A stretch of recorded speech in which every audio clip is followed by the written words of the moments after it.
चलो guys start करते हैं। हेलो एवरीवन, आज डिस्कस करने वाले हम लोग बैक्टीरिया के स्ट्रक्चर को। ठीक है, अगर आपको प्रॉपरली वॉइस वगैरह क्लियर कुछ इशू हो तो आप कमेंट कर सकते हो। ठीक है, देखते हैं बैक्टीरिया का स्ट्रक्चर डिटेल से समझेंगे। देखिए ये जो क्लासेस होगी बहुत ही डिटेल से हमें यहाँ पे समझना होगा। ठीक है, बैक्टीरिया के स्ट्रक्चर में देखिएगा, सबसे पहला जो माइक्रोबायोलॉजी में स्टार्टिंग बैक्टीरिया होता है। ठीक है, स्ट्रक्चर में देखेंगे फ्लैजिलम, पिलाई, सेल वॉल, कैप्सूल और साइटोप्लाज्मिक मेम्ब्रेन, जिसे हम लोग दूसरे नाम से जानते हैं, इसे हम लोग कहते हैं प्लाज्मा मेम्ब्रेन। बिकॉज ऑफ ये प्लाज्मा की बनी होती है, सिंपल बात है, प्लाज्मा की बनी होती है। ठीक है, तो फ्लैजिला, पिलाई, सेल वॉल, कैप्सूल और साइटोप्लाज्मिक मेम्ब्रेन, ठीक है, जिसे हम लोग प्लाज्मा मेम्ब्रेन के नाम से भी जानते हैं। इन सब स्ट्रक्चर को हम लोग डिटेल से समझना होगा। आगे बढ़ते हैं। सबसे पहले आते हैं हम लोग फ्लैजिला के ऊपर। देखिए हिंदी इंग्लिश दोनों भाषा में डिस्कस करेंगे। जो इंग्लिश मीडियम से है उनको भी यहाँ पे कोई इशू नहीं होने वाला है। ठीक है, देखते हैं सबसे पहले फ्लैजिला। फ्लैजिला क्या होता है? It is a long hair like filamentous structure.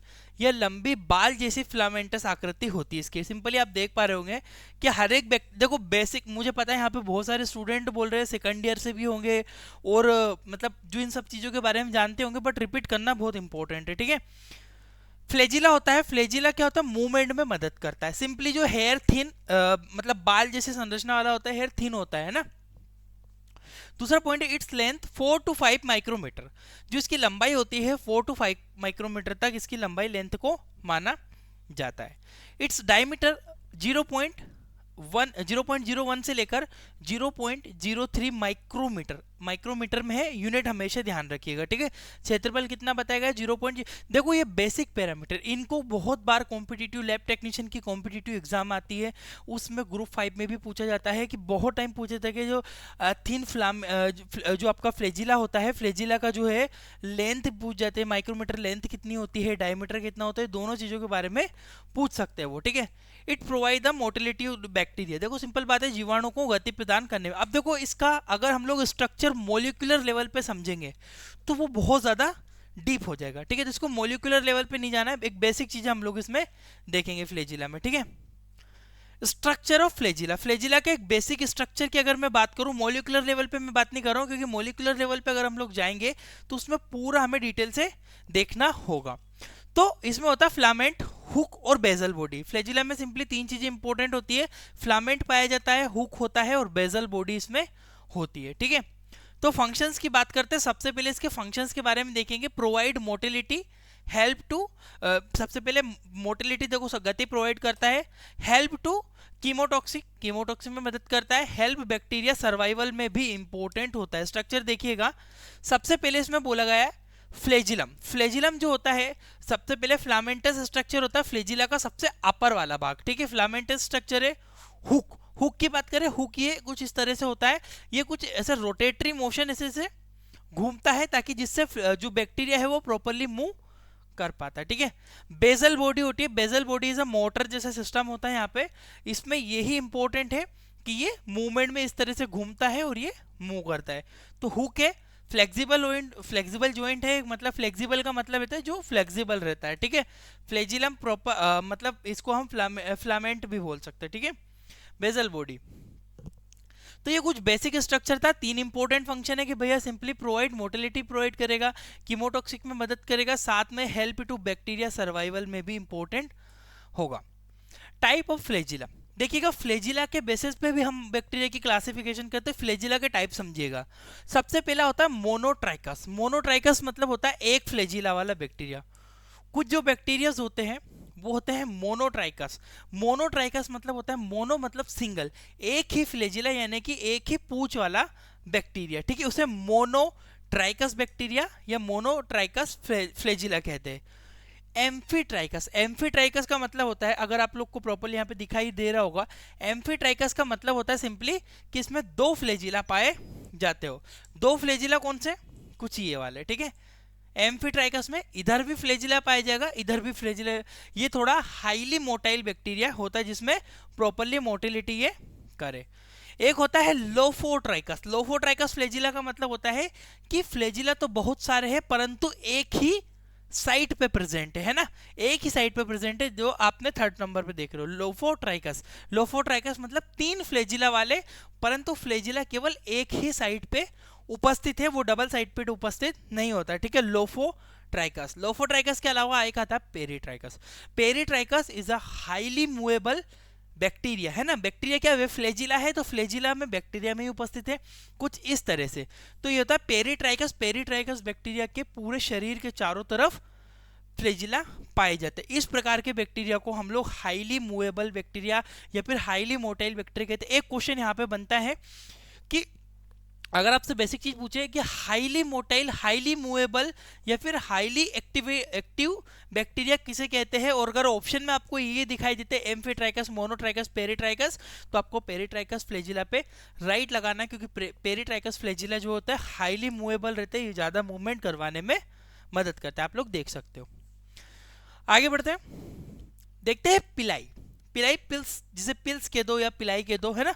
पिलाई क्या होती है, पिलाई भी एक पूंछ जैसी स्ट्रक्चर होता है, पर इतना लंबा नहीं होता जितना कि फ्लैजिला है सिंपली, ठीक है।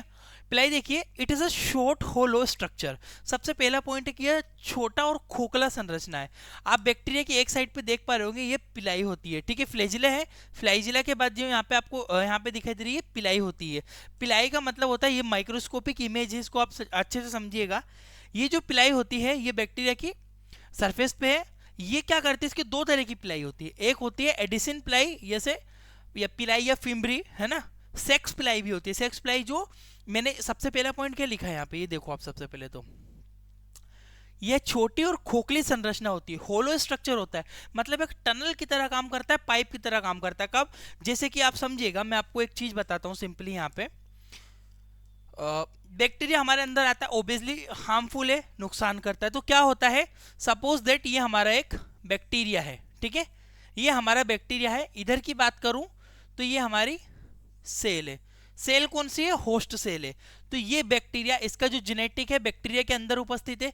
बैक्टीरिया की सरफेस पे दो तरह की पिलाई पाई जाती है और दोनों होलो होती है। एक होती है एडिसिन पिलाई। एडिसिन पिलाई क्या करती है, ये एडिसिन पिलाई यहाँ पे होस्ट सेल पे, होस्ट सेल को ऐसे पकड़ने का काम करती है, बांधने का काम करती है। और दूसरी पिलाई अगर मैं बात करूं, दूसरी पिलाई यहां से जाती है, एक टनल की तरह काम करती है। टनल मतलब एक खाली पाइप बनाती है और इसके अंदर, इसे हम लोग सेक्स पिलाई भी कहते हैं। सेक्स पिलाई क्यों, क्योंकि ये इसका जो जेनेटिक मटेरियल है ना, ये जेनेटिक मटेरियल होस्ट सेल के अंदर डाल देती है। अब क्या होगा, होस्ट सेल के अंदर ऑलरेडी खुद का जेनेटिक मटेरियल होता है। मतलब हमारी बॉडी, अगर हमारी बॉडी की हर एक में कोशिका की बात करूं तो सब में अंदर डीएनए आरएनए, परंतु जब ये अपना डीएनए आरएनए ट्रांसफर करेगी तो अपने डीएनए आरएनए के साथ रेप्लिकेट होगी और अपने डीएनए को खराब कर देगी। जब डीएनए खराब होगा तो हमारी सेल भी डिस्ट्रॉय हो जाएगी, और सेल डिस्ट्रॉय होगी तो सेल खत्म हो जाएगी। चाहे आप आरबीसीज की बात करो, है ना, चाहे आप प्लेटलेट्स की बात करो या फिर आप अदर सेल्स की बात करो, ठीक है। और अगर बात करें, अब आप बोलोगे सर आरबीसीज के अंदर तो न्यूक्लियस होता ही नहीं है। न्यूक्लियस मतलब जेनेटिक मटेरियल, न्यूक्लियस होता ही नहीं है। बट होता है आरबीसीज के अंदर जो न्यूक्लिक एसिड है वो पाया जाता है। कब, जब वो प्री मेच्योर स्टेज में रहती है। आपने अगर इरिथ्रोपोइसिस पढ़ी होगी तो erythroblast, pre erythroblast, early erythroblast, उस कंडीशन में उसके अंदर न्यूक्लियस पाया जाता है। इतनी ध्यान रखने का, ठीक है। होस्ट सेल की बात है। दूसरा पॉइंट आता है, it has filamentous structure. Filamentous structure होता है। इसके बाद बात करें नॉर्मल लेंथ की, अगर मैं बात करूं तो 0.1 माइक्रोमीटर तक जो फिम्बरी या फिर पिलाई की जो बात करूं, फिर पिलाई या फिम्बरी जो होती है इसकी जो नॉर्मल 0.1 माइक्रोमीटर तक इसकी लेंथ होती है। सेक्स पिलाई, जैसे कि मैंने अभी आपको एक्सप्लेन किया, सेक्स पिलाई भी होती है जो कि it help to transfer genetic material. यह है जीव द्रव्य को परिवर्तन या परिवहन कर एक जगह से दूसरी जगह परिवर्तन करने में मदद करती है, क्योंकि माइक्रोस्कोपिक इमेज आपको ऑलरेडी एक्सप्लेन किया हुआ है, ठीक है। क्लियर है, आगे बढ़ते। यहाँ पे किसी को कोई डाउट, कमेंट करो जल्दी फटाफट, अगर किसी को डाउट हो तो फटाफट। अगर आप मुझे कोई डाउट होता है तो आप लोग मुझे कमेंट कर सकते हो उसमें भी, ठीक है। देखिएगा कैप्सूल, कैप्सूल क्या होता है, इंपॉर्टेंट है कैप्सूल भी समझना। This structure is only present in some bacteria. बोलना है कि यह संरचना केवल कुछ ही बैक्टीरिया के पास होती है, यानी कि सम बैक्टीरिया के अंदर ये पाई जाती है, ठीक है। कैप्सूल, और विच bacteria has capsule, that is called capsulated bacteria, ठीक है। जिस जीवाणु के अंदर, जिस बैक्टीरिया के अंदर कैप्सूल पाया जाएगा उसे कैप्सुलेटेड बैक्टीरिया हम लोग सिंपली कहेंगे। It is a viscous in nature. Viscous in nature या प्रकृति में थोड़ा गाढ़ा होता है। विस्कस का मतलब क्या होता है समझिएगा, थोड़ा सा इंपॉर्टेंट चीज है। इसके चारों तरफ कुछ बैक्टीरियाओं में ही होती है क्वालिटी, कुछ बैक्टीरिया के अंदर जो होता है कैप्सूल, ये जो कैप्सूल होता है ये थोड़ा सा हल्का जेली टाइप का होता है, चिपचिपा टाइप का होता है। आपने जेली देखी है, उसके अंदर जो है जेनेटिक मटेरियल है, बाहर जो बैक्टीरिया का विस्कस नेचर में होता है हल्का सा, ठीक है। Which bacteria has capsule, that is called capsulated bacteria. It is viscous in nature. viscous का मतलब यही होता है कि जो हल्का सा विस्कोसिटी रखता हो। फंक्शंस की बात करेंगे, अगर मैं कैप्सूल के फंक्शंस की बात करूं तो प्रोवाइड अटैचमेंट, ये क्या करता है, अटैचमेंट प्रोवाइड करता है, चिपकने का काम करता है होस्ट सेल के साथ में। प्रिवेंट फेगोसाइटोसिस, ये फेगोसाइटोसिस से भी बचाता है। फेगोसाइटोसिस का मतलब क्या है, सिंपल बात है भैया, हमारी बॉडी के अंदर प्रोटेक्टिंग सेल होती है जिन्हें हम डब्ल्यूबीसी कहते हैं, ठीक है। जैसे न्यूट्रोफिल हुई, योस्नोफिल हुई, बेसोफिल हुई, ये जो सेल्स होती है ये हमारी सेल क्या करती है, इसको खा जाती है, खाने का काम करती है, इसको अंदर इंगल कर लेती है बैक्टीरिया को और अपने उससे खत्म कर देते हो। ये फेगोसाइटोसिस की प्रोसेस कहलाती है, इसको डिटेल में कभी और समझेंगे। फेगोसाइटोसिस से भी कैप्सूल बचाता है बैक्टीरिया को, ठीक है। प्रिवेंट अटैचमेंट, पहला काम है अटैचमेंट प्रोवाइड करना, दूसरा प्रिवेंट फेगोसाइटोसिस, ठीक है। किसी को कोई डाउट नहीं होना चाहिए, डाउट हो तो कमेंट कीजिएगा, ठीक है। सेल वॉल, सेल वॉल की बात करते हैं। आज थोड़ा सा क्या है कमेंट में इशू हो पाएगा क्योंकि मेरे पास कोई कमेंट पढ़ने के लिए वो है नहीं, सामने स्क्रीन लगी हुई है। बाकी नो इशू, मैं कल से ना प्रॉपरली एक स्क्रीन आपके कमेंट्स के लिए मैं अलग लगा लूंगा, ठीक है।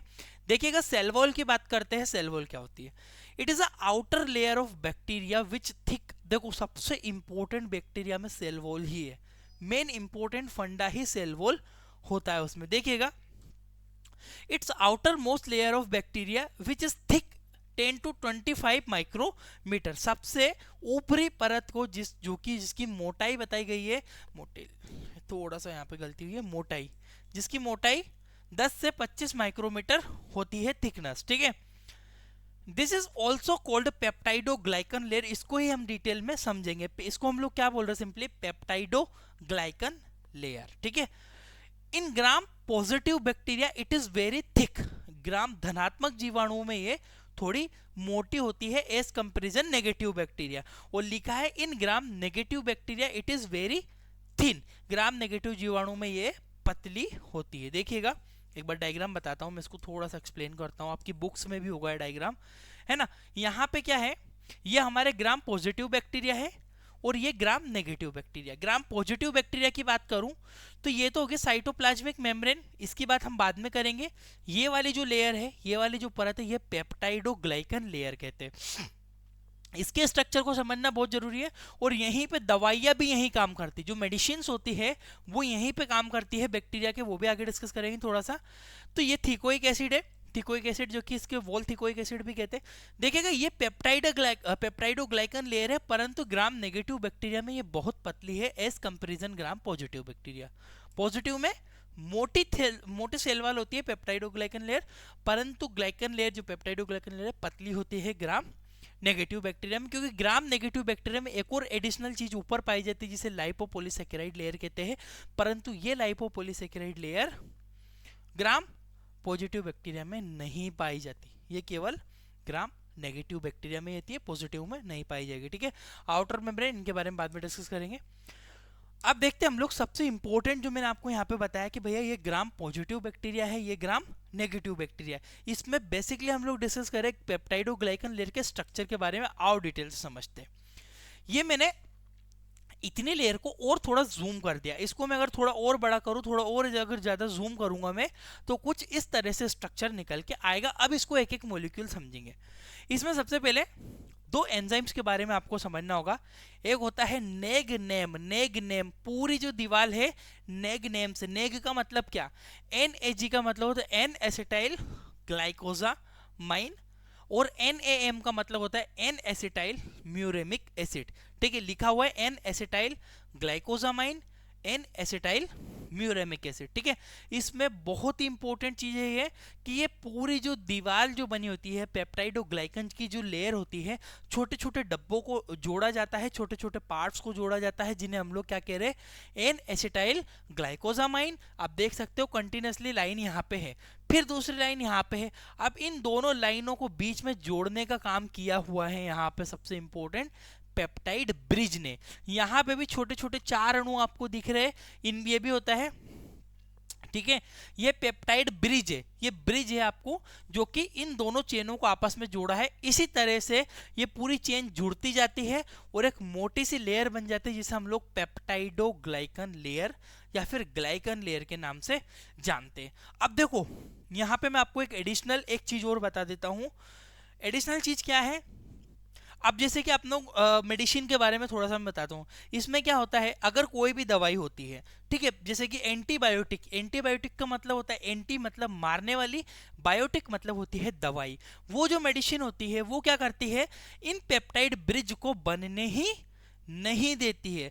और जब ये पेप्टाइड ब्रिज नहीं बनेंगे तो ये चेन जो बैक्टीरिया के आपस में नहीं जुड़ेगी, मतलब कि जो ये सेल वॉल है, ये पेप्टाइडोग्लाइकन की लेयर है, ये पेप्टाइडोग्लाइकन की लेयर नहीं बन पाएगी। इस वजह से बैक्टीरिया के अंदर घुस जाएगा पानी, जिसे ऑस्मोटिक ब्रस्ट कहते हैं। जब पानी घुसेगा तो बैक्टीरिया एकदम फूल जाएगा और फूट जाएगा, उससे बैक्टीरिया ऑटोमेटिकली डिस्ट्रॉय हो जाता है, ठीक है। इससे जो मेडिसिन, जो एंटीबायोटिक का मेन मैकेनिज्म होता है वो कुछ इस तरह से ही होता है।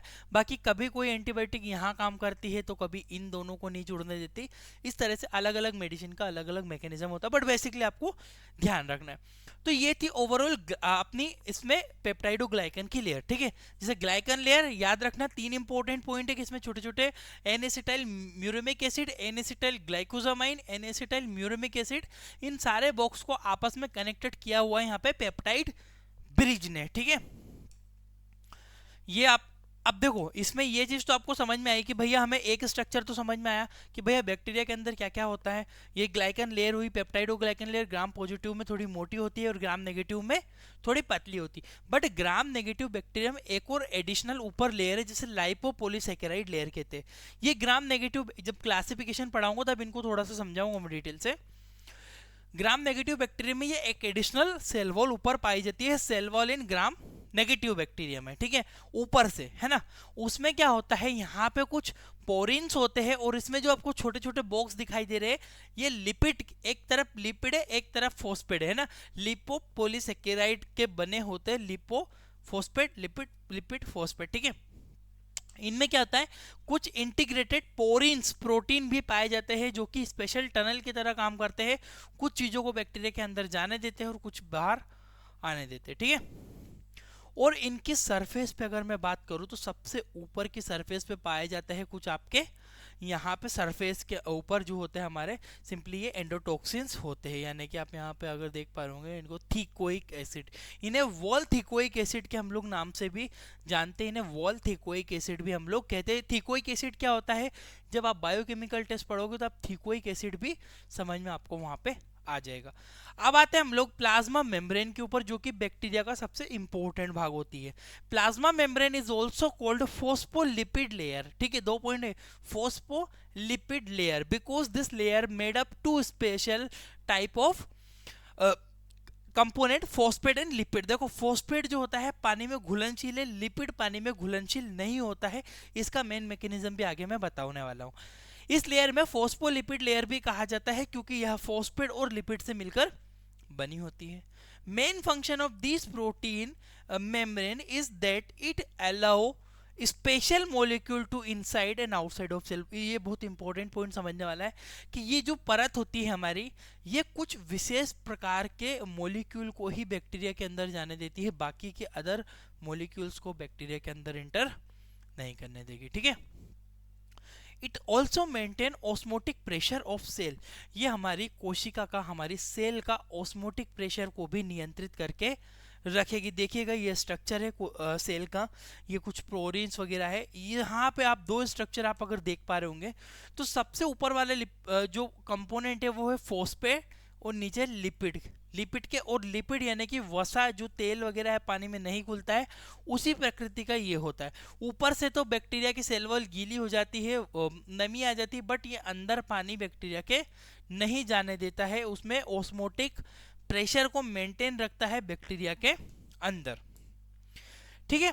आई होप कि आपको इतनी चीजें समझ में आई होगी। ये बेसिक इंट्रोडक्शन है, एक हमारे बैक्टीरिया का स्ट्रक्चर हमने लिया है, क्लासिफिकेशन के बारे में डिस्कस करेंगे। लाइव क्लासेस कंटिन्यूसली चलेगी आपकी साथ में। अब इसके बाद जो नेक्स्ट टाइम हमारा उस पे आपको स्टार्ट होगी एक बेसिक प्रैक्टिस के लिए, जो आप लैब टेक्नीशियन की जो प्रैक्टिस करने वाले हो उसके लिए लाइव क्लासेस स्टार्ट हो जाएगी। Thank you for watching guys your Indian medical lecture.